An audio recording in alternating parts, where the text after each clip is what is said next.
السلام عليكم ورحمة الله وبركاته. بطل وبطلة سنة ستة الجامد، تعالى نتكلم على باراجراف مهم جدا جدا في الوحدة الثالثة، ويعتبر أهم باراجراف في الوحدة، بعنوان A job you like، يعني وظيفة أنت بتحبها. هقول لك الطريقة وهتمشي واحدة واحدة وإن شاء الله هتلاقيه سهل جدا. هتبدأ بالانترودكشن بتاعتك، المقدمة، وهتقول له جملة عامة: There are many important jobs in my community.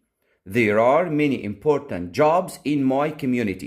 يعني يوجد الكثير من الوظائف المهمة في مجتمعي. وابدأ بقى قول له I like، وتقول له الوظيفة اللي انت بتحبها وبتحبها ليه. طبعا الحاجات دي كلها كانت موجودة، كل وظيفة كانت بتعمل ايه موجودة معانا في الدرس.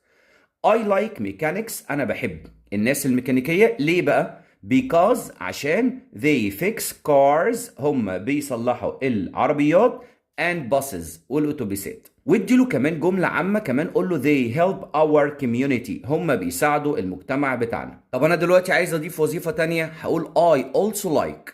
خد بالك also يعني أيضا. I also like، أنا أيضا بحب paramedics اللي هم المسعفين. They help people in emergencies، هم بيساعدوا الناس في حالات الطوارئ. They help people in emergencies. وادخل بقى على ناس تانية. مين الناس الحلوين؟ traffic officers اللي هم ضباط المرور. هقول له traffic officers are important، ضباط المرور مالهم؟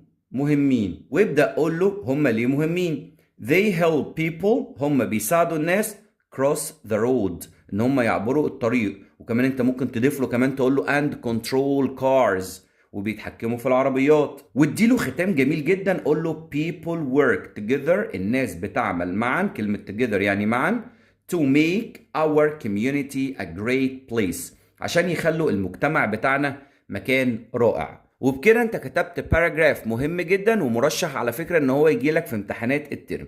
خد سكرين شوت قبل ما اقفل، وانا بقول لك بحبك جدا جدا.